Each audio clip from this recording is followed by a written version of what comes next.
Welcome to the Online Wine Revolution webinar hosted by Vinimark. You are invited to join our host, Jono Le Feuvre, and his experienced panel as they unpack some of the online trends emerging from the first weeks of trading post-lockdown. Join the debate as we explore what makes a good online experience. Well, it's 4 o'clock, so I'm going to get this show started, but that's just because I've been so excited about what the panel has to say to us today. For those of you who've just joined us, you are watching Vinimark's inaugural webinar entitled The Online Revolution, which will be exploring the ever-growing role of e-commerce in the wine industry.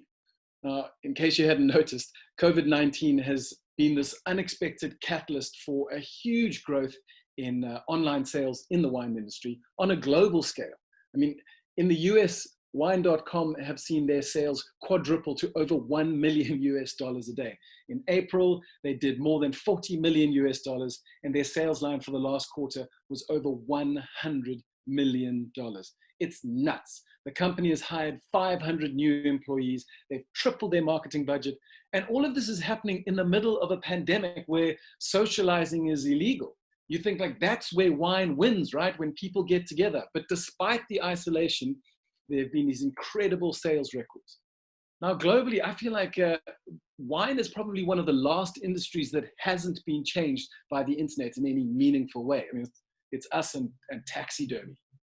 But our sales lines are showing us that this is changing, that we are needing to catch up. And so when it comes to e-commerce, we're learning on the fly. And you might say, okay, we get it. Online is the winner. We've watched the webinars, we've heard it all. But I think today is going to be a little bit different. I want today to be a time where we can walk away with practical tips. We don't want some long, dark, ethereal wine time of the soul. But instead, I'm hoping there will be easy outlines and clear steps for producers who want to improve their e-commerce offering and really maximize what is happening in the online space right now. Now, if you're wondering who I am, you're not alone. The same thing happens to me all the time. My name is Jono Le Feuvre. By day, I run a coffee roastery called Rosetta Roastery. And then just after lunch, I transform into a wine journalist who produces content under the name Hand Drinks Solo. But more exciting than me is the panel that we have lined up for you today. We have James Peterson, who's the Director of Sales from Wine Cellar, one of South Africa's longest standing retailers and importers of fine wine. We have Mike Ratcliffe, the Director at Villafonte Wines, also one of the founding members of the Cape Wine Auction, and more recently the chairman of the Stellenbosch Wine Route. Then we have Vinimark's very own Jeff Harvey, who is the Director of Marketing and Exports for Vinimark. And he's going to be giving us this bird's eye view of what the Vinimark sales networks have been doing. So we're hoping that he'll bring some level of sort of clairvoyance for what the future might hold. So no pressure, Jeff. Then Brendan Geary is the head of buying for Yuppie Chef, and I'm very excited to see what his fresh perspective might bring.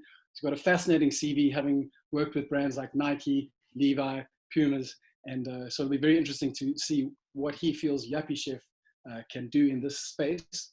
Then Carolyn Martin, who's, well, the brains, the hands, the voice behind Creation Wines, and someone who really knows what it means to have built a luxury brand quite literally from the ground up.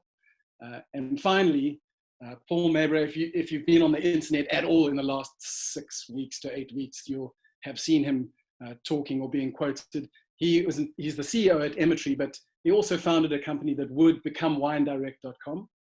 He worked at wineshopper.com and worked with wine.com, which is, yes, the guys I mentioned just now who are making $100 million as we speak. But I'm getting a little bit bored of my own voice, and I love me.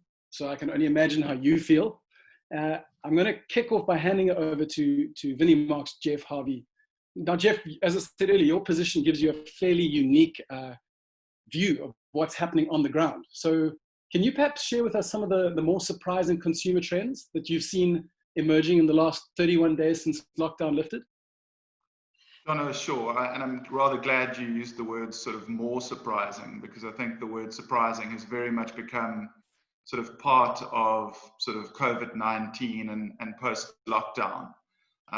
We all knew that everybody was going to race off to the liquor stores as soon as level 3 happened. And I don't even think the most optimistic of us could have predicted how huge those sales were to start with. I mean, from our own perspective, Vinimark did a full month's turnover in 8 days. I mean, it's simply unheard of. The first week was big, but thanks to the government threatening further lockdowns, the second week was even bigger. And you would have thought that people would have then run out of money, but apparently not. They took a third go at it, which was even better. But the biggest sort of consumer trend is really what we're talking about today. And I know there have been numerous chats about what's been happening online.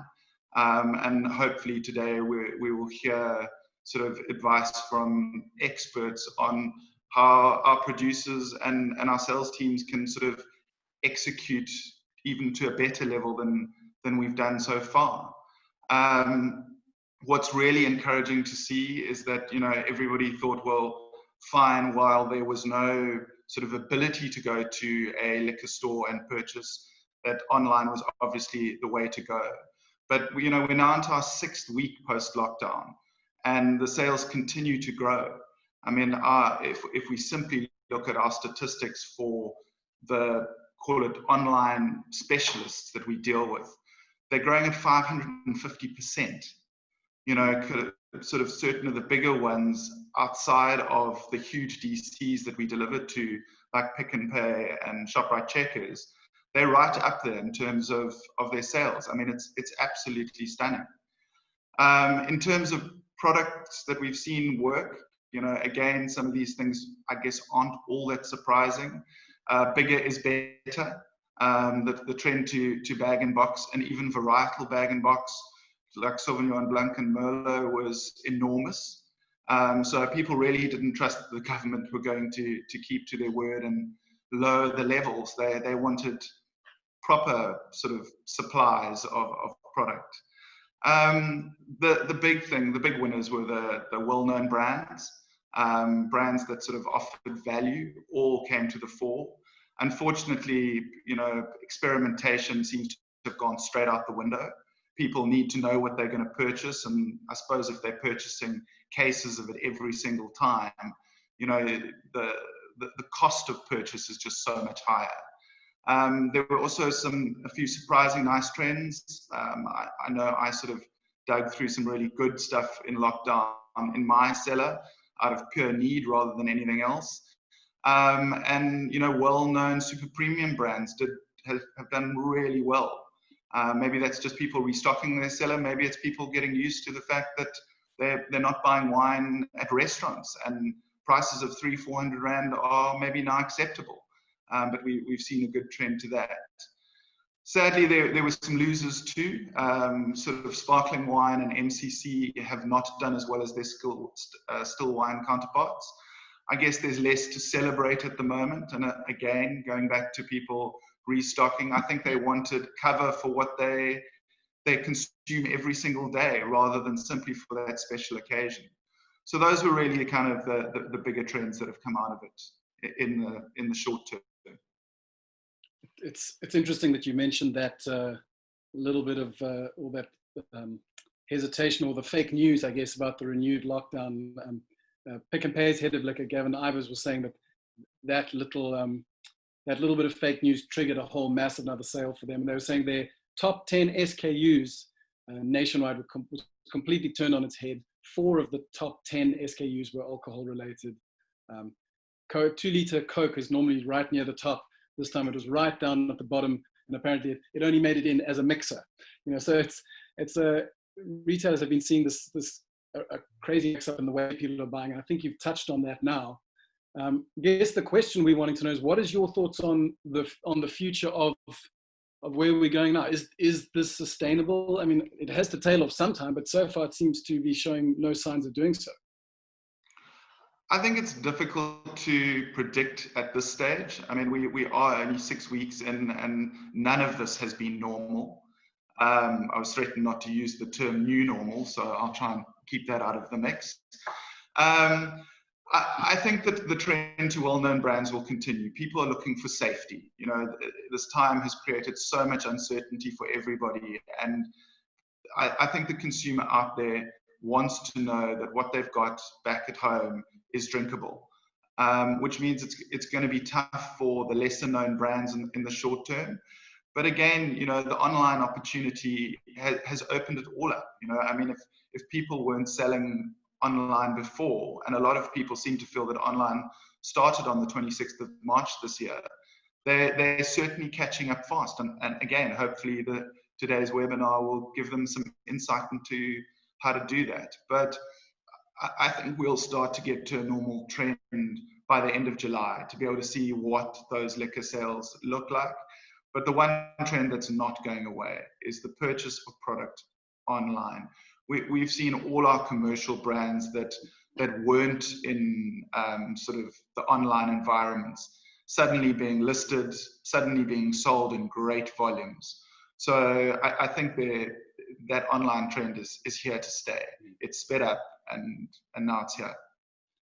I was pleased to hear you mentioned kind of box wine, but you also said that some of the better known premium brands are still doing well. And I think I was asking the Pick and Pay team, hey guys, what can wine producers do to sell more wine through your stores? And their answer was, put it in a 3-liter box. And I thought that was a little bit cynical, but it did remind me, and perhaps it's worth noting to the guys listening in that when we're talking about wine sales, it's a spectrum. And obviously at the very bottom end, the price point there is going to have very different data and strategies to fine wine at the top end. And there'll be different goals.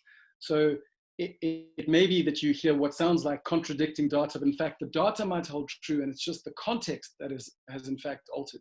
And for producers looking to take this advice on board, you need to be able to apply the right advice to the right segment in your product range.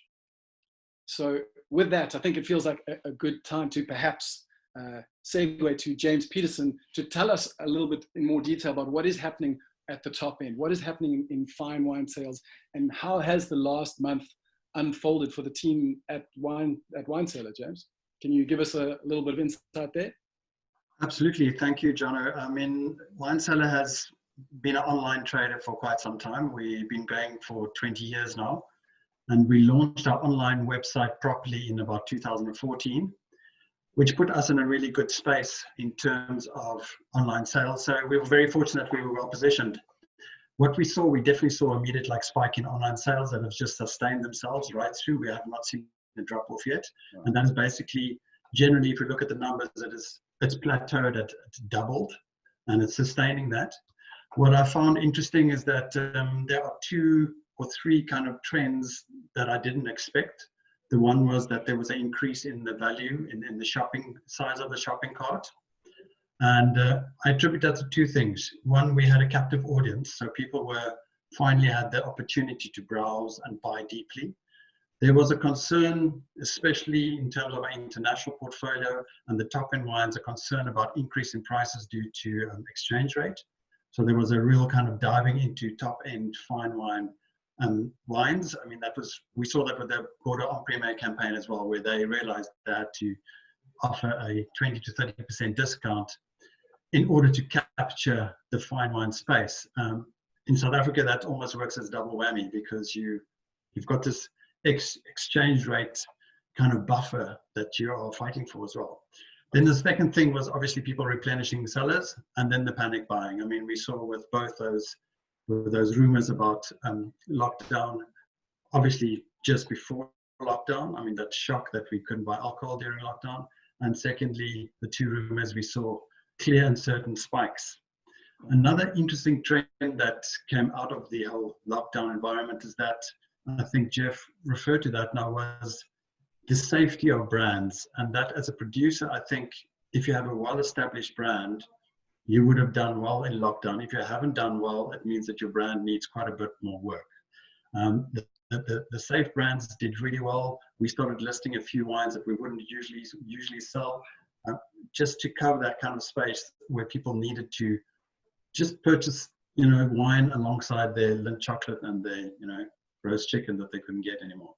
So it was a quite a heavy ride for us, but we haven't seen it plateau. We haven't seen it fall off yet, and the future is uncertain. With Jeff on this, where we can't really say what's going to happen, but I do expect online to stay the course. We might see a drop in value. You might see that people are going to start buying down. There is a lot of economic pressure in South Africa, which is obviously across the world as well, but I think South Africa will see a little bit more of that. And it's a very small market that we sell to. So one of our saving graces, and I think this speaks to what producers must look out for, is you must look after your consumer base. Your consumer base and your database, those are the people that have supported you before, supported you through lockdown, and they need to be looked after. And I mean, that's the crucial thing going forward. If there's one little tip that I think is stay personal, keep in touch with the guys that have supported you, and continue with that. So I think we'll see social media increase in its importance when it comes to communicating wine. I think Caroline covers that quite well. And it's a new world. From our point of view, I think the challenges are going to be interesting. I think wine is a commodity on the one hand. We try to stay away from commodity in that sense. We try to sell wine as a fine wine, artisanal product, if you want, so keep it exciting and lively. But yeah, those are the lockdown elements that I picked out, and it was an interesting time. It's quite a hairy ride. Most important thing on the back end, though, just a quick one there, is that, you know, obviously the biggest shock and the biggest challenge has been that the infrastructure to support all these sales was not there, you know, and that can't grow as quickly, and that's the back end. That is the challenge going forward. Well, and I think that back end really caught a lot of people by surprise. And I mean, we referenced earlier wine.com hiring 500 employees, tripling their marketing budget. As you say, you guys are pretty experienced. So what measures are you putting in place in the back end? I mean, you know this game better than most. So what changes are you making to ensure that you don't get caught under a Mexican wave of angry customers should there be similar spikes in the future? Because I think that's where a lot of guys failed their customers quite dismally. Look, we've been through a few Black Friday sales and our annual sales and those kind of things. So we've been pretty well prepared, and I'm quite happy with how quickly we had a turnaround. We were fortunate as well that we had a really good relationship with certain courier companies that could fulfill.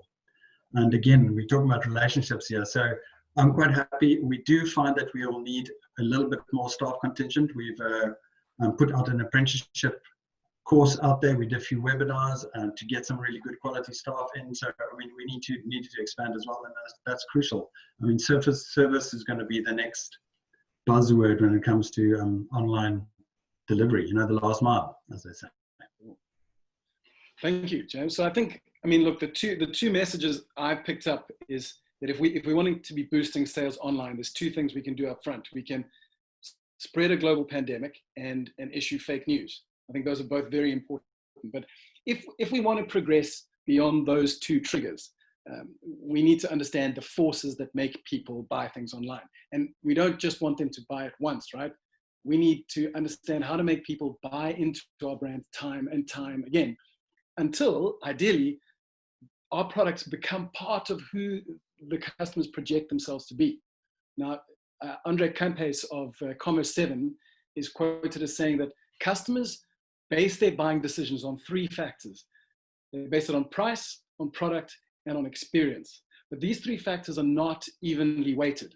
Now, if you're wondering who Commerce 7 is, they are the company responsible for Villafonte's shiny web presence, which we'll talk about a bit later. But they are also a company who has launched a very neat online sales platform tailored specifically to small wineries. Anyway, that aside. So according to Campes, price really only accounts for 10% of how a decision is made. And again, perhaps this is one of those little pieces of data that is true for some segments of the market and not others.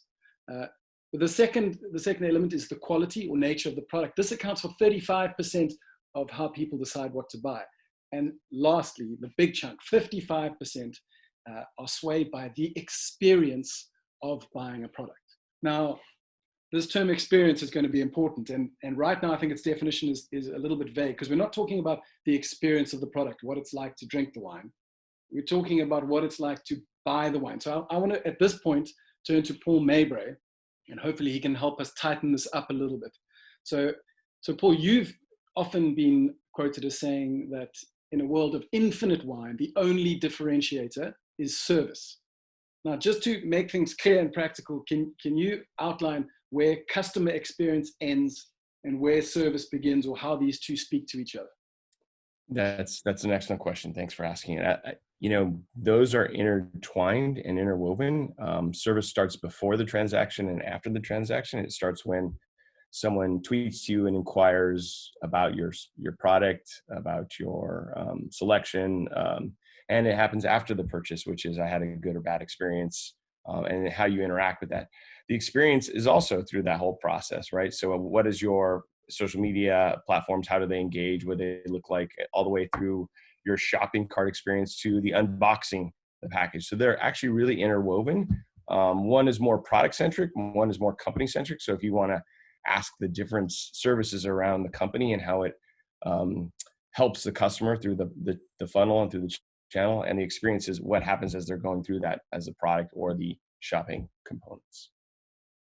So what is an example of somewhere where a product experience can fall down, and just to kind of nail it? Well, the shopping cart's a key one. The fact that you talked about Mike's site, which is great. I can't name how many winery websites have terrible shopping experiences. In fact, one of the things that we saw in the pandemic is the people that had good e-commerce already propped up, even if they didn't have the muscle memory, even if they didn't have a good team associated with it, if they had a decent shopping experience, their sales boomed quite significantly. In California, we saw many wineries, fall all over themselves where they had PDF order forms still on their website, or faxes for an order. And why James is smiling, it's still a reality in 2020 that wineries are I don't even know what a fax is anymore, but they're asking for these things, right? So that seems like a small minor thing, but emailing the customer to let them know when they were going to receive the wine, not sending the wine on time, these are all parts of the breakdown that happen for many companies. And it wasn't wineries exclusively. If you look at the world, all the purchasing that has accelerated for e-commerce are the companies that at least had a toe or a little bit more into the water, so that they could capitalize on the experience. The ones that suffered had no online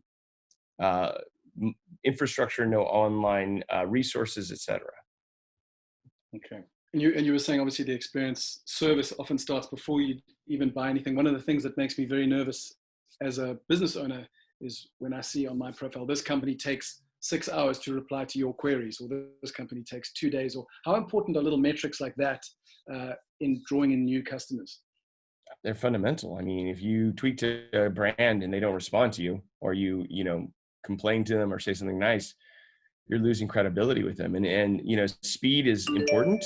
And things like answering customer service, it's an abomination in this day and age that wineries don't have someone at the digital switchboard answering, whether it's the Facebook response time. We have a phone that rings at the office and there's someone sitting there picking up at a reception. Why are we treating the phone at a higher, value than online, where we could touch many people sometimes with one single communication? So we've been having a lot of conversation at this end about being customer centric, and it seems it's so obvious, right? Like the customer, let's center on them.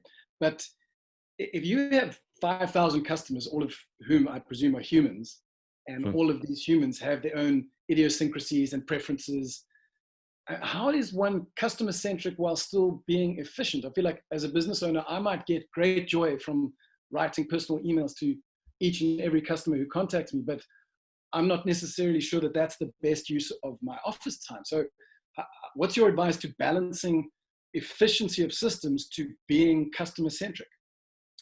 So core to everything online is customer centricity is the fundamental, right? Being centered the customer, putting them first, asking yourself what their experience is.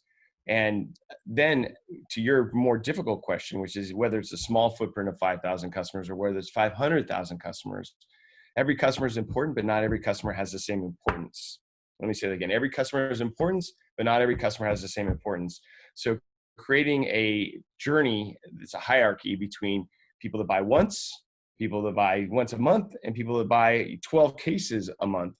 And how they experience. So the 12 case person may get a phone call from you or that personal email. So that allows you to still make that really high touch customer centric components for the people that really contribute to the dollars. And then each of the other paths maybe have at the bottom, they have SMS text messaging. At the middle, it's, regular check-ins from an email marketing. But I think that segmentation journey mapping is something that not many wineries do. It's like we or wine companies, we email everyone, or we only email people that bought this type of product last year, and we don't look at their buying behaviors.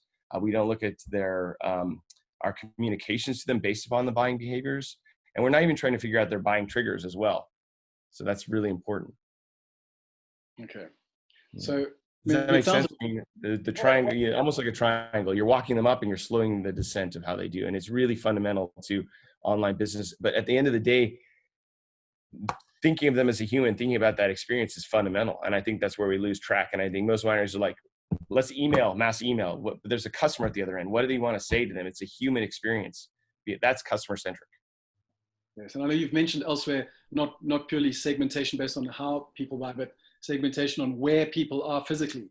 You know, offering a deal to someone on the other side of the country that involves coming into your store may be more annoying than a value add. So I enjoyed that notion of segmentation. Make sure that what you do send out is relevant to the person on the other end, as you said. That's exactly right. Segmentation, there's so many levels of segmentation. It can go to psychographics, but as a small business just starting out, super simple ones are how long have they been a customer? So their lifetime dollars, recency, frequency dollars, and location are like really rudimentary 4 axes to segment people on and gain huge, huge value as a result of your campaigns. Great. So just go back to Andre Campes, because that little bit of research, he says price counts very little in how people make their final buying decision. And I know Wines of South Africa have been actively advising wine producers not to discount their product, saying this is not a sustainable approach. But I've got to be honest, as a consumer, that doesn't really resonate with me, or even with conversations I've had with friends and colleagues. Wineries I've spoken to who did during lockdown offer discounts of 10 or 20%. They experienced their biggest months of the year, and one winery had their biggest month in 2 years. So can you perhaps help me solve, I guess, what feels a little bit like cognitive dissonance? And if price is not important, why are these sales working so well, A? And B, why do big retailers around the world continue to use a tactic of discounting? So that's another excellent thread to unwind. Look, Andrew's research and also it's many other companies do it. You know, it's not fully baked when you say price. I mean, discounting is included in the other part of experiences. So that's a price discount, to be honest with you, when you do shipping and everything like that. So shipping is a component. But I think what you're asking is really fundamental to sales in general, which is what are the buying triggers that cause people to buy? And discounting is the lowest common denominator, easy, frictionless way to catalyze sales. It's a fact. And so if you're going to rush to increase sales, price is the fastest way to get there by lowering the price and creating a discount. So we all respond to discounts. We all respond to price. It also causes, you know, it doesn't necessarily mean that that's the brand's best choice. You know, and it takes a lot more work to build brand value or add other factors that allow you to hold price. When was the last time you saw an Apple phone on discount? Sure. Never. You never do. Old models, right? So just using that as a prime example, they hold that price point. And it's not just them. Every retailer that sells Apple products is not allowed to discount them. So that's one of the most pervasive technology tools in the world. And it's not that the components aren't cheaper. It's not that they can't discount. It's just they choose not to. They're very strong on that price. When was the last time you saw Opus One discount? Cool.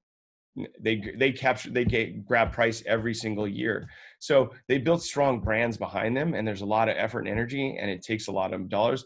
Again, during a global pandemic, as you said, there's cognitive dissonance in that when you need to make dollars, or different brands have different price points or reasons to be, you know, discounting is one.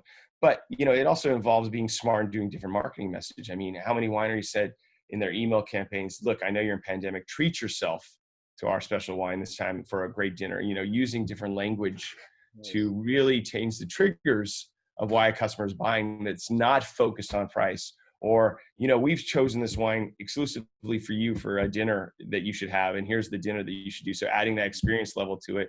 You know, some of the great, you know, I heard James talking about different things and Jeff about sales that were occurring.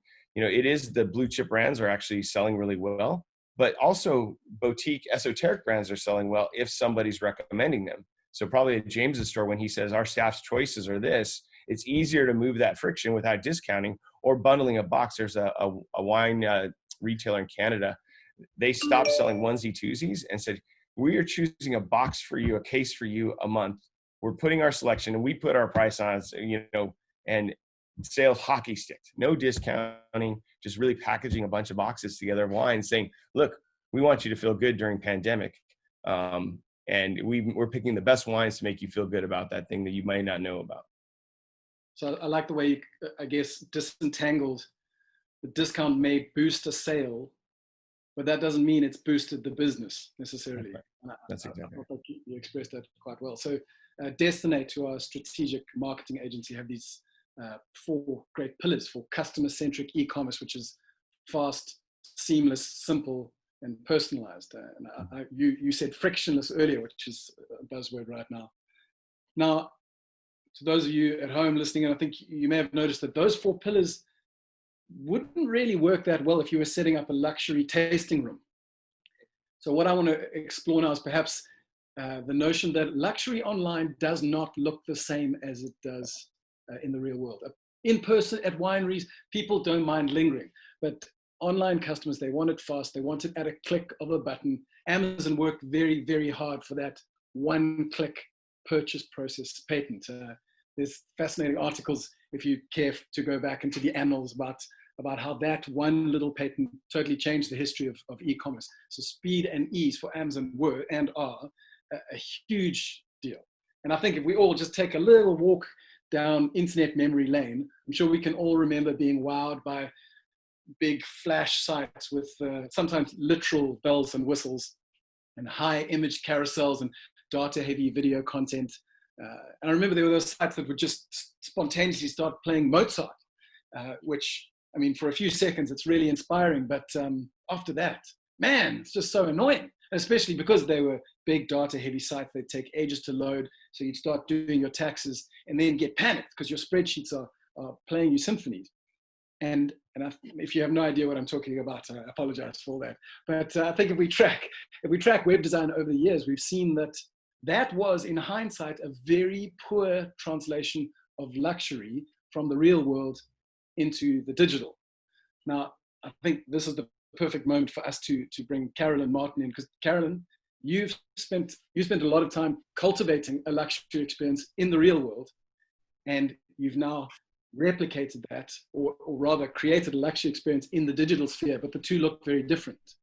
Can you tell us a little bit about how you've crafted each node in the customer experience from the beginning to the end of the transaction? And I suppose transaction is actually not the right word, because as we talked about earlier, the point of where your customer engages with your brand is long before they transact at all. It's long before they decide to buy anything. So can you tell us about how you do the whole triple header of engage, embrace, and retain with the creation e-commerce experience? Yeah, I think it starts, engaging with customers starts long before sales. So through digital marketing content on social media, such as Facebook and Twitter, Instagram, we obviously engage with customers there. A lot of the customers that we have obviously they've had the experience at the creation tasting room, or maybe there's someone that they know that has. But we did find during this lockdown period that we had a lot of new customers that we hadn't, that weren't customers of ours prior to COVID-19, which was interesting. Traditional media obviously plays a role as well. And then one has conversion tools like our weekly newsletters. And then we've created these creation tasting kits, so we can actually taste with our clients anywhere in South Africa. And the tasting kit is that moment of truth where people really experience the product and interact with you on a virtual platform like we are today. And then building loyalty and brand connections with our customers. I think,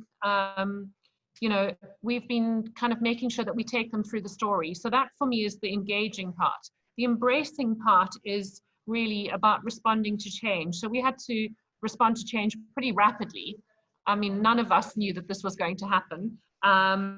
We kind of needed to understand more about who our customers, where they were, and how they were likely to interact with us, because it wasn't the same as being kind of physically close to them. We had to listen to them much more carefully. We couldn't listen to them in the tasting room, so we've been listening to them online and on social media. We've had to embrace that reality, the reality that we face now, quite rapidly, and we've had to respond pretty quickly. We had to check our brand equity with all of the different stakeholders that are invested in the brand. I'm talking about our customers and all of the different stakeholders. And we did campaigns like Creation Cares, where we had a customers, where we had our staff reaching out to our customers. And we also did another campaign called Wine is Unity. And this was really an ode to our industry. And we also had to redeploy some of our team to do different things that they hadn't done before. So there was a lot of relearning required. I just wanted to put a note in there and say well done to Vinimark, because I noticed that they really did that too in an amazing way. They took their on-con team and put them into like retail and helped people pack shelves and get things out there, and just, so they kind of did it in a physical way. But I just think we've got a lot to learn from you guys, being the experts in many fields, and we kind of need to learn from each other and figure out what we can do better. We also streamlined customer experiences. So, for example, set up our personal shoppers so that we could actually help customers, because there's some customers that are not so clued up on e-commerce, depending on their age group and their interfaces that they use. So we kind of help them to do that. And kind of had to ditch a lot of stuff that wasn't actually key to customers, kind of work out what was a priority for them. That was not easy for us. I sometimes do sometimes I overcomplicate things, I think, so I had to simplify things. Sorry, just to interrupt, you were, I mean, I think that's a great point. Perhaps just you were saying you listened a lot to your customers, like you were saying, you were hearing what they had to say, and then you had to make some changes. I mean, were you making changes based off the back of the feedback from customers? And if so, what can you give us some specifics of what were they saying to you in that space?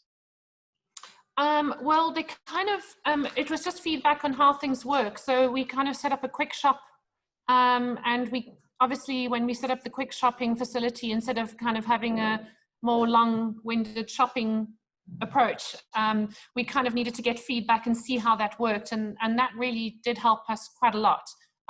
We made sure that our kind of website was working, you know, faster, and that it was easier to get into the shop and see where it was, and the visibility of it was important. Yeah, there was quite a lot of stuff that we did online to make sure that we were kind of making it easier for them to shop. You know, for some people, it's easier just to send them a link to kind of actually do the shopping online. So it was like, for us, it was interesting. It was a combination of like e-commerce and also sometimes people calling us or whatever, and working on all different mediums to actually find ways to satisfy them.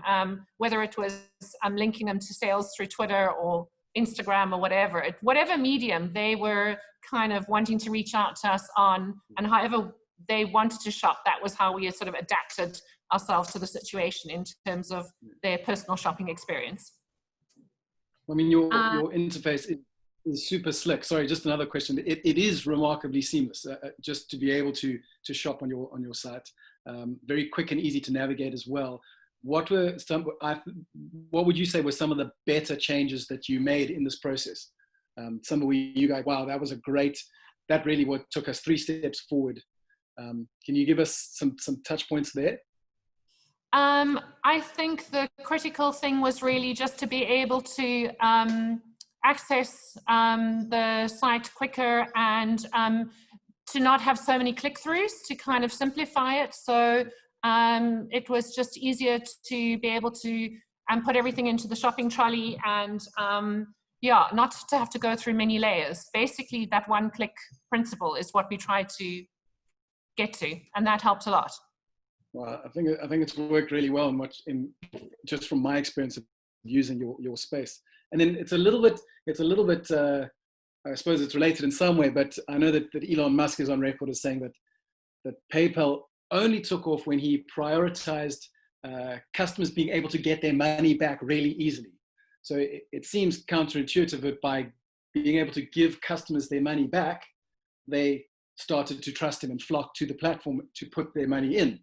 Do you think that there is a wine sales equivalent of that? Is there room for a kind of no questions asked refund policy? I mean, it seems like an absolute staple for guys like Amazon, takealot.com, but I don't feel like there's necessarily a wine industry equivalent. I'd love to hear your thoughts on whether you think something like that is possible. Well, with PayFast now, which is what we use, you can do a return option, which you couldn't do before. So that's a new thing which they've introduced. I think for me, it's about communicating the brand correctly in the first place, so people know what they're getting from the start. So not actually kind of selling them anything under false pretenses. And if there are any breakages, we obviously replace those. We try to minimize that. It has been tough because, things have gone wrong because of the overload from a logistical point of view. I mean, my team were amazing.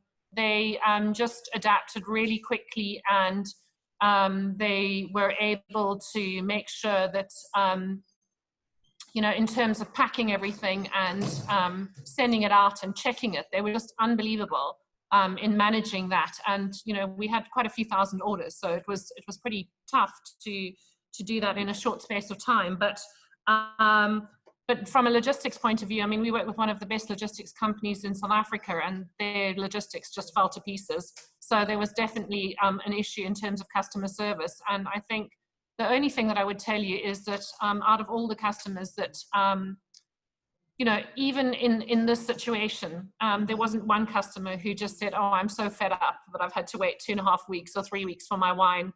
Can you please send me a return?" Or I'm not interested in getting it anymore. Every single customer basically kind of understood the crisis, even although it was tough and we had to communicate many times with them, and it took up quite a lot of our time. It was very important for us to deal with each one of their queries as quickly as we could and try and get to the bottom of it. There were some customers where we actually kind of picked up stuff from the warehouse and delivered because we couldn't find those parcels because of the logistics company. So there's some customers that then got deliveries like 3 days later, and we were like, "Well, can we come and pick it up? And we're so sorry that it's been double delivered." And they were like, "No, we'll pay for that too. Thank you very much." That's amazing. I think often it's the tragedies or the failure delivery failures that can be the difference between an average retailer and a great one.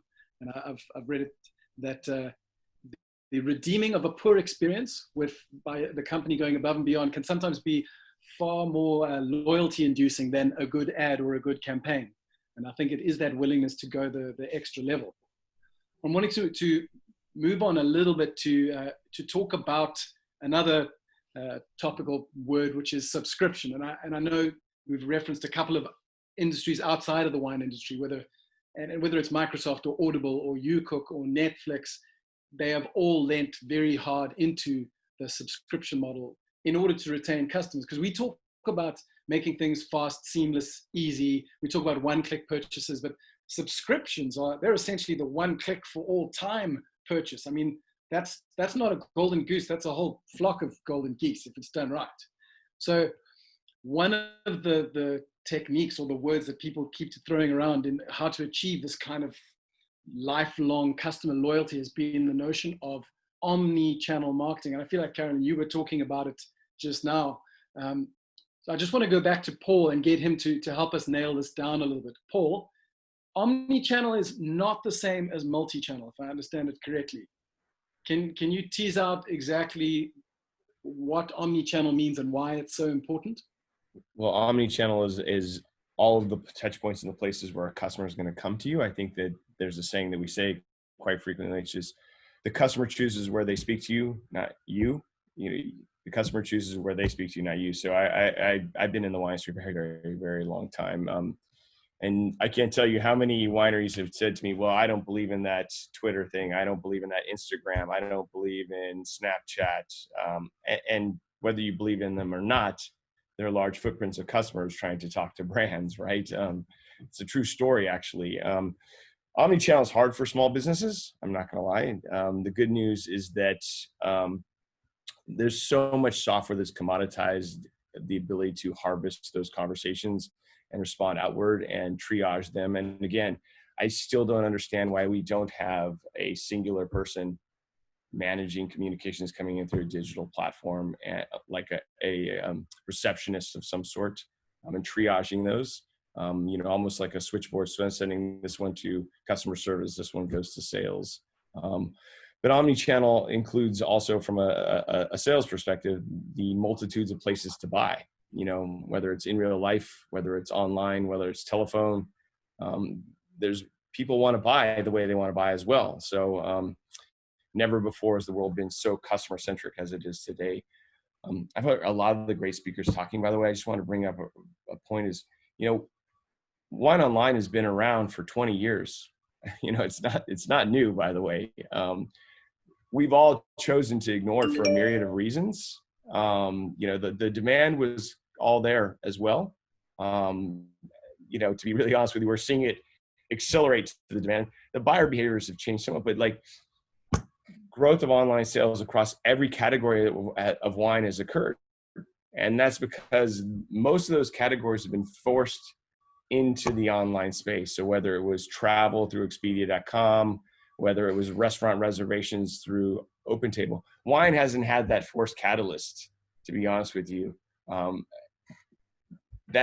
now we're getting a rubber band effect, essentially, of online behaviors. We're having to learn as fast as possible and create muscle memory where we should have been building it before. And so there's going to be a lot of failing forward for our whole industry, whether it's retailers or wineries, to be honest with you. But the good news is it's a blue ocean strategy. Nobody has won wine online yet. There's not a single dominant Amazon, and even wine.com has stumbled into their accidental success. They have not actually built it through strategic levers. It's just they were the only game in town with a simple URL that was discounting during a pandemic. So to be clear, no one is really focused on how to build major enterprise to compete with a Zappos, to compete with a, you name a major DNVB, Warby Parker, et cetera, et cetera. So that's good news for all of us, just by the way. So just coming back to the notion of subscription, I think, because it does seem to be like that's something guys are wanting to engender, and I guess it is because it's sustained loyalty. It's about retaining these clients that you've worked so hard for. And when I'm shopping for wine, I feel like I don't want to be locked into one estate or one brand. I want a steady flow of novel experiences from multiple regions and multiple winemakers, and I don't think I'm alone. So, I mean, my question when we're talking about subscription models and the wine industry, I mean, how do we marry those two? Obviously, what wine.com is exactly that, is offering a whole bunch of different producers. So, I mean, what is your advice to a single estate who's trying to engender this long-term loyalty, but is in essence one estate and can't provide the kind of variety that perhaps a generalized retailer might provide? So I love this question, by the way. I love it because I live in this subscription industry, and I think the subscription economy has adjusted our need to be customer centric, right? The goal is to retain that customer as long as possible and give a value exchange for what you're doing, so they keep paying you the subscription. That's why Netflix creates its own content. But subscription models are not one size fits all. So to your point, there are different models of subscription. One of them, to your point, is experimentation, right? So whether that's Fuego box, which is you get a bunch of different hot sauces, so it's a sampling thing. And in fact, most wine clubs from wineries are subscription are experimentation. I experiment a vintage once a year, and most of those wine club members generally don't buy above that sampling package that we send to them on it. But there are other subscription models. There is replenishment. So I buy this wine every week to the store. I'd like to get it at a discount. I'd like to get it at a regular interval. And in fact, if you look at Amazon, most of their subscription models, when you say subscribe to this product and get 10% off, is a replenishment model, whether it's toilet paper or shampoo or things that you buy on a regular basis. My favorite subscription that is a replenishment model, it's not wine, that I think we should look at is called Hint Water in the United States. Hint Water is a flavored water. It's probably now, after pandemic, $250, $300 million business of water ship, and 40% of that is direct to consumer. So think about that 1 second. Heavy case of water shipping to your house. If water can do it at $19.95 and make money and profit on it and shipping, we should be able to do the same. So 40% of the revenue, and they do really good. They're saying, like, we know you buy water every 3 weeks. Let's let you subscribe. We'll just keep sending it to you, or we'll make mixed packages on that one. So the other two are really interesting of the subscription models. One is experience. Right, so plated, you get a box to make a dinner. A Loot Crate, you get like little kits of toys for kids. And maybe this week's the Harry Potter box, the next week is, So that's where we should really lean into, which is, what is the experience of the box? And in fact, if you look at the best wineries that grew their wine clubs during the pandemic, those are the ones that started to add different value in the box. We saw a lot of farms to table boxes going out. We saw people mixing what was around their estate. We saw Zoom tastings as part of the wine club. They were adding that experience in the box. And the last one is access to special things, access to product, which is also a type of wine club, but we've called it allocation model in the past. You get lined into your allocation. Is a type of subscription in itself. But that's another place that we can lean into very quickly and smartly. I think that thing of access, in that most producers, even if they only have 4 or 5 wines in their range, they always have those crazy barrels in the back or interesting things going on. And I suppose that the concept of actually giving the consumer a little secret peek or a look in itself is a product that engenders loyalty. So while you may sell wine, you actually have a whole range of products, some of which may just be information. And I always feel like wine estates can sometimes underestimate the value of the knowledge that they have. So we were talking a little bit about omnichannel, and to be honest, and you were saying this is very difficult for small wineries, and I think this is key for people listening in today, is that when you have omni as a prefix, to be honest, it strikes fear into my heart, because omniscient, omnipresent, omnipotent, I mean, those are exhausting, to be everything all the time. And I think a lot of people are just going, man, I just want to make great wine. Is that so wrong? Like, why do I have to be omni? Why can't someone do that for me? I think that's part of what you were talking about, going back to the old world of having the receptionist who's just focused on doing something so that you don't have to. So at this point, what I want to talk to is someone who does exactly that. So I want to talk to a company now that they don't make great wine. In fact, they don't make anything, but they sure know how to sell things.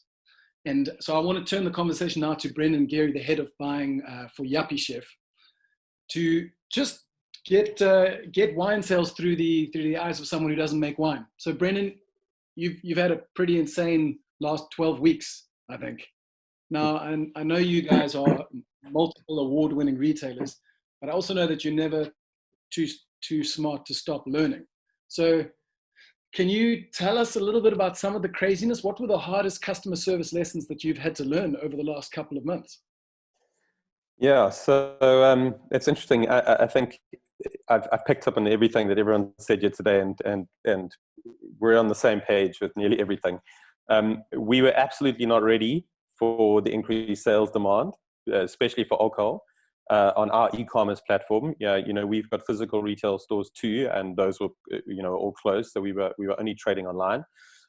We were still taking orders while we were on lockdown, and we couldn't ship them, so our orders were going up. When liquor sales were turned on again, our customers expected the usual levels of service that they'd come to expect from Yuppie Chef. However, the backlog that we were already facing, coupled with the slow turn on of our supply chain from supplier to our warehouse, etc., meant that customers were just not going to get their orders immediately. So like Vinimark mentioned, it was all hands in the warehouse for us too. We were packing orders sort of late, every night till late. On the whole, customer expectations were okay. There were definitely people that we're very happy to wait for their orders. But on the whole, a lot of people were, they didn't understand. They were like, liquor sales are open now. Where's our order? We don't understand it. And I guess, the biggest lesson to us was just reinforced that, the customer, they want their order there now. They're not concerned about any delays or issues in the background. It's not their problem, and especially on our platform. Whatever happens in the background, if we have a late delivery from a supplier, that's not seen by the customer. They just see Yuppie Chef, as the retailer not being able to supply. So it's meant very quick changes in our strategy around products we offer, around suppliers that we work with, and just huge improvements across the board for our supply chain. So can you tell us a little bit about those huge improvements, or the change in the way you deal with your suppliers? Yeah, so I think, one of the key aspects to us from a supply chain point of view is supplier conformance is critical. So by that I mean, a suppliers delivering product in the right packaging, making sure the invoicing is correct. All of those things are critical in the speed for how quick we can get orders into the warehouse, and how quickly we can get them to our customer. So if we have a pallet of wine arrive, we have 4 receiving bays, and if a courier arrives with a pallet of wine and there's no invoice on it, and we've got trucks backing up, that slows the entire thing down. So a move to really increase our standards from what we can tolerate from a supplier point of view has been critical, and really holding our suppliers accountable to that has been critical. So I think that's probably been one of the biggest shifts. Although that's been very important to us, the level of importance in holding our suppliers accountable has shifted up dramatically. I mean, obviously you sell everything online, so I'm sure it's been busy across the board, but have you noticed, apart from the initial spike, has there been a sustained increase in your sale of wine specifically?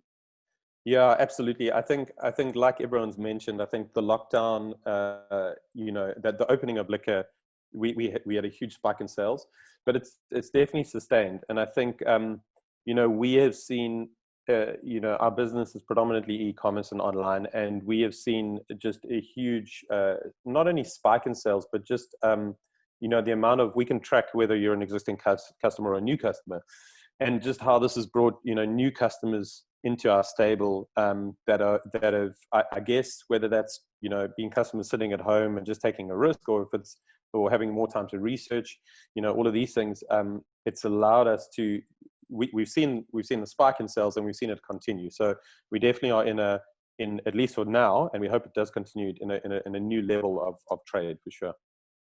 And when we were chatting a few weeks back, you mentioned a drop ship model with some of your suppliers moving forward, and it felt like this might be something that would be relevant for smaller wine producers who have these fascinating products, but maybe aren't sure how to get them to market. Can you talk a little bit about how you are planning on engaging with suppliers, and how this drop ship model works? Yeah, so I think one of the key things that have come out of this lockdown period is the first level, level 5, we literally went to zero trade, and we're a kitchenware business. That's what we specialize in, and the categories that branch out, around that, and how we service the chef and how we service the home cook, and we had to very quickly adapt our business to selling more food items, and we sell your pantry staples and your baking products, and 00 flour and those type of items, but we never sold fresh food. And we saw an opportunity in the first sort of level of lockdown, and we had to keep business alive. So we partnered with some really top tier sort of producers who were working, producing and supplying the restaurant trade, which had now gone to zero. So we saw an opportunity to help the producers and the suppliers that lost that business, and we suddenly went into fresh food, which worked extremely well. And we are not experts in cold supply chain, in cold supply chain, but we worked with suppliers that were, and that immediately put the light bulb on. We said, for us, we're not, alcohol is an add-on to our business. Predominantly, our sales are spirits and beer and wine. But for us, we don't specialize in that. So, we thought, how can we work better with the guys that do specialize in it? And although we have a very vast delivery network, and we partner with a number of really good couriers, cold supply chain and delivering, alcohol is not, it's not primarily our business. So we have now shifted, and it's been speared predominantly with beer. So we've got a very big craft beer business. But with craft beer, you have a 6-month shelf life. So, although we have a cold storage facility at our warehouse, the amount of losses and, beer we were writing off because it was expiring, because with multiple different suppliers we work with, it was more than we were selling. So we decided we either stop selling, beer and alcohol, or we shift our thinking. And drop shipment and working with the suppliers that do it well was the idea. So now we've shifted that whole model where we won't carry stock of the items that will expire, and we're working with suppliers and that know how to do it. So we act in other words as the portal for the sale, and we have the customer coming to us for their sales, and we are able to market to a vast amount of people. And then, the suppliers themselves can then deliver direct to customer. It's cutting out costs between all of us. It's allowing the supplier who specializes in it to get product to the consumer quicker. So we actually have a happier customer at the end of the day. And it works really well between between us and our suppliers. So and this is, where this has changed for us is, even in coffee, for example, coffee, it's the same principle. You have a roasting date and your coffee has a very limited shelf life. So, if we can work a subscription model where every Monday morning you get your coffee roasted fresh with other items, and some wine bundled in there, we've got a happy customer. I love the idea of allowing the sellers to sell and the winemakers to make wine. I think that's something that especially for smaller operations is hugely important to know that there are specialist retailers who are willing to engage. I think is going to be one of the things that is key to helping smaller guys move forward. But now the thing with working with someone like Yappie Chef, and I'm sure you'll acknowledge this, is that Yappie Chef wants to make sure that every customer has a Yappie Chef experience. Like, that's the priority, right? So I want to turn the conversation now to Mike Ratcliffe, who is generously offered to share his Villafonte journey, because Villafonte is someone who wants people to have the Villafonte experience. They don't necessarily want a specialist retailer involved in that process. And so they've made a decision to do everything in-house. They're wanting to be the omni guy. So Mike, I'm hoping you'll be willing to share some of your omni and customer-centered lessons with us, because you've been around the block and you've worked with a bunch of different service providers. But in the instance of your current online operations, you chose to work with Commerce 7. What were some of your non-negotiable service points when it came to setting up your online experience? Well, thanks, Jono, and hi, everyone. Yeah, it goes back to what a lot of the speakers have said today is about the customer experience. But ultimately, the platform and the software that you use is merely that. It is software, and it's going to always be about the people that are sitting behind the keyboard, answering the phone, reacting to the online communication. That's really going to be who's driving the customer experience. I've always said that software is all very well, but ultimately it's the implementation that's always going to be the challenge. But if you take a look at Commerce 7, for all of many people listening might not know what that is. Commerce 7 is a very sophisticated online wine-centric platform for managing everything from cellar door to restaurants on your property, to your wine club, to online sales, e-commerce. Based out of California, very, very sophisticated and very data heavy. Also got fantastic reporting. So that's the software. And so they have literally thousands of customers, thousands of wineries that use them. And to answer your question, that global feedback loop of wineries who are able to give comment and criticism back to Commerce 7 to allow them to improve their offering, that was probably the most important thing that we were looking for. But I think going forward, and I see Paul Mabry sitting there. By the way, this is the guru of wine data in the world. Hi, Paul. Morning. The future of online is not just going to be about the software. It's about what you do with your data. It's going to be about data management, data mining, and internationally, it is still in its infancy. But Paul is the guru on taking your data and making it efficient so that you can target the right consumer with the right message. It is the future. In South Africa, data mining and data management is almost, from a wine industry perspective, I think is almost non-existent. But to answer your question, Jono, an international experience using best practice is what I was looking for. Well, again, I appreciate the notion of specializing or partnering with specialists. But something I've noticed about the Villafonte experience is when I open a Google browser window and I search for Villafonte wine, I don't just get a link to your web shop. I get Google listings of individual products. I get M series, C series, seriously old dirt, and they all look so pretty with the little thumbnails and the products and the prices. And then I get listings by other resellers, and I get your own website, and then I get listings through Google My Business. Now, obviously a lot of work has been done into search engine optimization.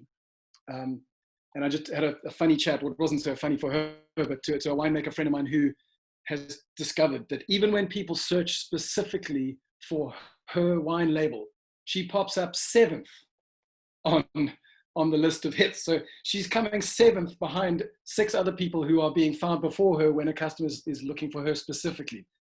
Can you, I don't know, give 3 or 4 kind of practical tips on what it takes to get found? Because obviously there's a big difference between having online presence and actually being found.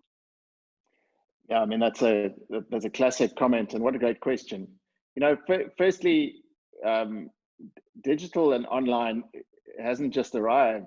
To echo what Paul said earlier, it's been around for 20 years. And so, you know, it's a very important place to be playing. You need to have a strategy, and you need to have an idea of what you're going. You can't just shoot from the hip. I love the comments about omni-channel because I think that's what it's all about. But ultimately, what I think is really, really important, certainly for people that haven't embarked on the journey yet, is that you need to realize that it's the responsibility of the producer to manage not just their online presence, but also their offline presence and how they interact. Because ultimately, your brand only has one universe in which it operates, and currently that is online and offline. And that takes me to what I think is critical and practical, is managing your pricing strategy. You need to make sure that your price points are aligned. If you know, your online shop should just be one of many places that are selling your wine. And if you're undercutting the people that have been looking after you for many years, well, that's gonna lead to bad consequences ultimately. So pulling people together with your search engine optimization and making sure that everyone gets a slice of the pie is very important. And just to summarize that, you know, unless you're a tiny producer making hundreds of cases, you're going to be selling in restaurants, you're going to be selling in retail, you're going to be selling in so many channels, including your own wine shop and your own cellar door. But your online strategy should not try to monopolize the entire online space. You know, leave a little bit on the table for everybody else, because everybody is working together, and the space is expanding and exploding. I think that's a very important point. I mean, we talked about being customer centric, and I think perhaps some producers forget that some of your customers are other businesses, and those guys you're going to have to look after, as you said, because it's not just the end user that you need to keep happy and invested in your brand. In fact, some might argue that those people who are reselling your product are, just by sheer virtue of their size, more important than instrumental to the success of your business. So, I mean, there's an interesting story when it comes to being customer centric. An interesting story about Cristal Champagne, where they had a horrible misunderstanding of who their customers were. And they had somehow managed to garner big love from the United States hip hop community. But it was seemingly the kind of love that they really didn't want. And they were mystified as to how they'd managed to garner this segment to their customer base. And it actually ended up backfiring horribly, because they ended up insulting, you know, pretty much, well, 1 or 2 high profile hip hop artists, but the end result was an entire segment of their customer base disowning them. And it was quite a scandal. And it seems to have all come down to the fact they just did not understand who their customers were. And we talk about being customer centric, but who are our customers? I mean, and I don't think Cristal are alone in necessarily not having an idea. I mean, it's a zoo out there, right? There's Gen Xers, there's baby boomers, Uncle Banana, millennials. I mean, like, who are we selling to? And so I think, to speak to your need for a strategy, Mike, we need to know who we're selling to, right? Now, you said Paul was the data genius globally, so it only makes sense to go back to him. So there's just some questions. Baby boomers, right? As far as I understand it, these are the guys who traditionally are spending big money on wine. So my question is, are these guys shopping online at all? Is this a growing segment? So demographics are an interesting phenomenon. They only tell you, in my opinion, really three things: like how close to birth you are, how close to death you are, and where you are making money. Those are the three kind of essences of demographics. Aside from that, they're pretty useless. So these big cohort analysis, like selling to millennials, selling to Gen X, selling to boomers, the only thing that means for our category for wine is if we sell wines at a certain price point, who has the money? And the people that have the money are Gen X and the baby boomers as a majority of the cohort, right? So we're looking at the biggest average. That's still true. That's still functioning the way. We know that the boomers are fading out, and they're sellers for a myriad of reasons. We know that Gen X is a small generation for some reason that we never mentioned. I don't know why that is. Gets ignored consistently. We focus on what's that meme where he's looking over the shoulder at the new girl for the millennials. The other thing is that we really need to be around psychographics. What are the behaviors of people? How do they look? And that's harder to get to, right? That's a lot more expensive. That costs money, but aspirationally, we can target things, what do we think we want to target? And we should target the difference between a buyer and a shopper. I think those are fundamental key categories that we should really think of. A buyer is someone who actually purchases. And those are people that everyone is online, by the way. So to jump to your earlier question is, there's not a single cohort that's not buying online at this point in some capacity, whether it's your grandma, whether it's you and me. Yeah, there are people that ignore, and they're not just buying online, they're buying on their mobile phone online. They're buying via text message, and this channel is accelerated and in fact hockey stick, and it's going to go faster as a result of COVID. Online purchasing behaviors are going to continue. The charts originally said that we're going to be, I think, a 20% lift 5 years faster. So that tells you a lot going on that. It's a really challenging piece to understand the wine consumer, to be really honest with you. We don't really understand them in general because there's not a one platform that's collected all the data. Yeah. What makes someone buy? What makes someone buy at different price points? Those are fascinating problems that we all still are on the journey to find. And while Mike is very kind to say I'm chasing that journey with all of you. I'm trying to dig for oil everywhere I can and find those answers, and wherever I can find them, expose the data bias and share what I know and what I learn. So, I mean, because we promised we'd be practical today, and it feels like we talk about being customer centric. Where do you even start to mine the kind of information that you need to understanding who's buying from you? I mean, for a small wine producer, who's just, how does he decide what he's going to aim at? I mean, I spoke to a wine producer yesterday who I don't think he also is unusual, saying, well, I don't know, what do you think it's worth? Well, what do you think I should charge for it? 150, 200? I don't know. What do you think? And I thought, I wonder how many people are out there pricing their wines that way. And it just feels like madness not to be able to at least say, well, look, this is a good starting point for figuring out where you sit, or at least where your customers sit. So those are two different questions. I think the first one is a core branding strategy question. And, you can start with the customer and try to target that piece, with the price point, figure out what customer. The second question is about what do we do about our customers? And I gave 4 kind of simple tactical axes to start slicing and dicing the customers and understanding them based upon proximity, based upon, their relationship, their commerce relationship with you. At that point, you can start to add in things like there's tons of services commoditized now where you can connect via full contact, and it'll give you back, oh, these people read their magazines here. They are, they like fishing, and they like, romance novels. I don't know what they'll come back with, but there's a lot of services that allow you to do that and get not necessarily specifics sometimes, but directionally right answers. And sometimes if you spend a lot of dollars, you can actually get everything you want to know in a creepy sense about people, but still is very valuable. It's what you do with it, though, once you get the information. I mean, if you're just doing it to be intellectually curious, you just waste a lot of money and time. It's about what do you do with that data? Absolutely. And I guess, I mean, then at a very base level, being customer centered, and I think everyone has said it thus far, is listening to what people are saying online. I mean, Carolyn mentioned it, Mike mentioned it. You can't make any strategic steps. You can't move forward until you have listened first. It's not just listening, by the way, it's creating vehicles to allow that feedback loop to happen. It's permissions. And I mean, if you don't have a social media listening account and people are talking, you've failed in that listening capacity. You know, if you don't have, you know, maybe let's just call it a chatbot on your website to allow someone to ask you a question about, you know, shipping or whatever it is, you failed in that exercise. If you don't express your email or your website on your label, you failed in that permission exercise to create a communication loop. Well, I want to say that I'm just stoked that even in the lockdown, where introverts seem to be celebrating, that the world does actually still need extroverts. You know, I think whether it's the person sitting on the phone or the person on your social media account, or there does need to be someone who prioritizes speaking to people. And I suppose you can't, with all the great products and all the great platforms, you can't get away from the fact that you need to talk to people and share what you're doing. So I think, Jeff, can we pop back to you, and then hopefully we'll have a little bit of time for Q&A.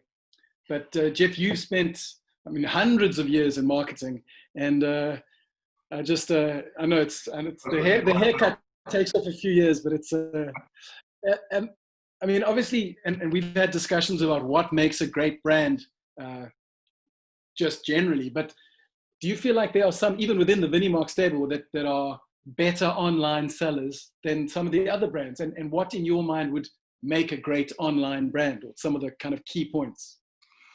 John, I think there are a couple of questions there. I mean, online, in terms of online specialist retailers, before lockdown, it was a great place to list lesser known brands, you know, that they could push, and the online retailers were great at it because they could make extra margin. They weren't really looking to compete with the big brands in grocery and major retail.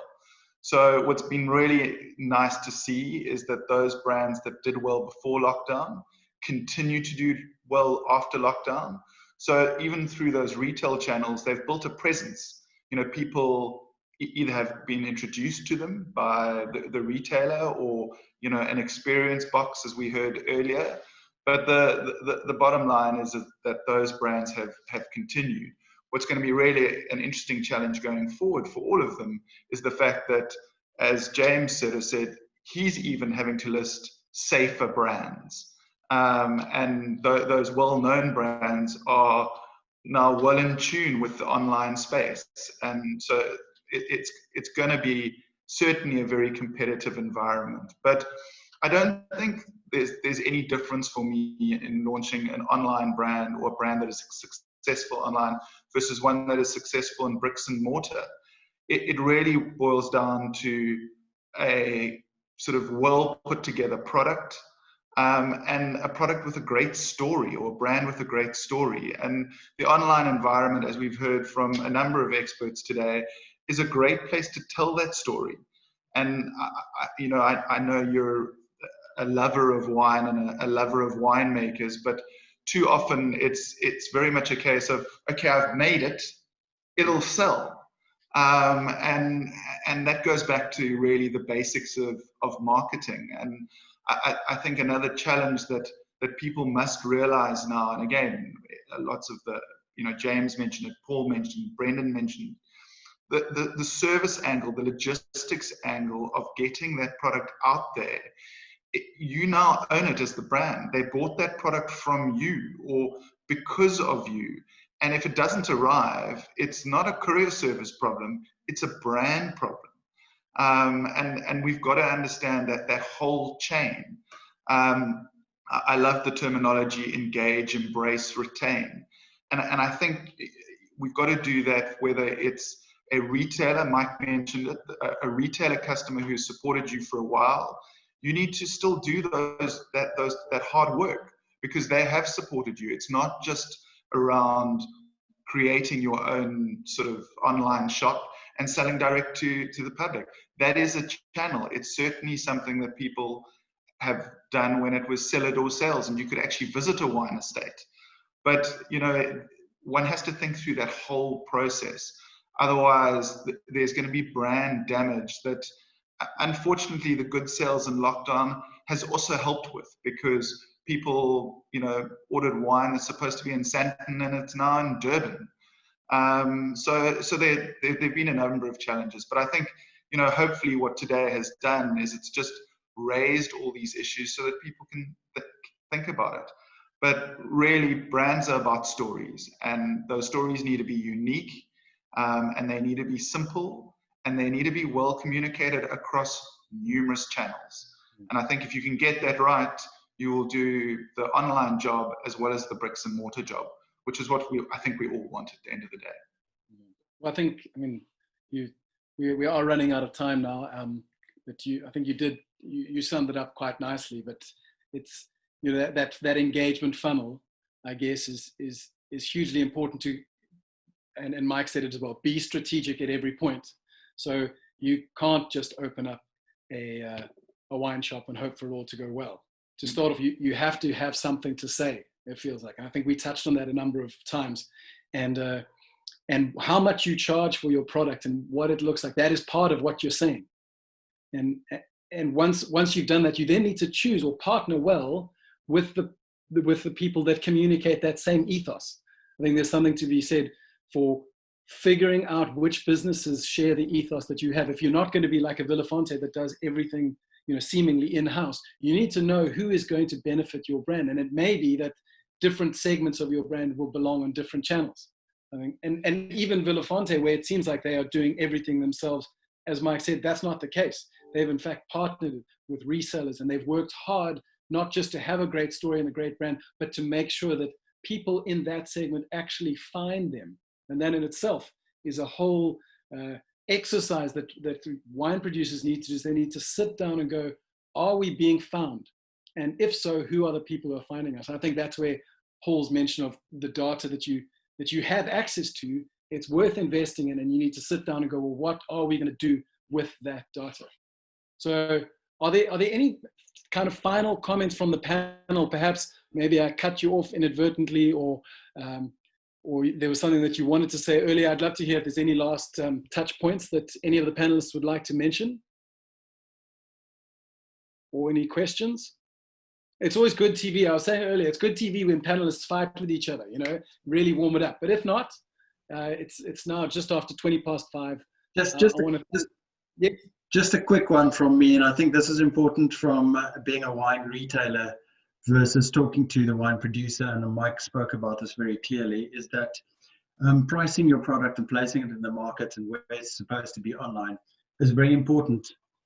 And who you decide to partner with to make sure that everybody gets the right slice of the pie, instead of just jumping in and competing with and cannibalizing your own kind of retail partners. I think that's going to be one of the challenges where the producers need to be careful and cognizant of how they're approaching that. So that's just a 100% wine seller commentary out there towards the producers. But that's great. James, can you just give just an exact example of that?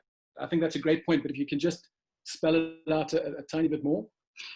Look, what becomes dangerous if you list a product, it's a lovely product, you believe in it, you have to work at a certain margin to have a sustainable business. You get the wine up on your website, off you go, you want to punt it, the next thing you see that either it's discounted from the estate directly, or it's discounted from another portal or another retailer, or uses a lost leader by another supermarket chain or something like that. That becomes quite frustrating. I mean, and I think challenges the concept of what your product stands for. And it depends on how you want to play the game. I mean, that's fair play as well. But when you're starting to sell a fine wine, and most of who we're speaking to here are fine wine producers, then fine wine you need to know what the product's worth and where it's supposed to stand. Absolutely. And as we said earlier, while perhaps a discount may boost sales in one channel in the immediate, it isn't necessarily the way to strengthen a brand long term. If I could add one thing to that, and it's such a key point, and I agree with James totally. We've actually got to the point from a retail point of view that we've actually adopted a strategy that if we see suppliers or brands constantly discounting into the market, we just stop selling their brand, because from a retailer point of view, we stick to a recommended retail price. We obviously want to make the margin, but it makes it very difficult for us as a retailer to sell your brand if you are discounting it everywhere else in the market. So I absolutely agree with that sentiment. Fantastic. Thank you, Brendan. Yeah, those are great points that both Brendan and James talk about. I think that channel synergy brings up a larger point, which is we're all moving fast into this digital ecosphere. I think that the key is slowing down and making a pillar of excellence, and not trying to go from 0 miles per hour to 900 miles per hour. It's a slow build up and thoughtful steps in it. And I know we're reacting a lot and we're trying to save ourselves, but this is a cultural change that our entire world is going through, at least in the wine space.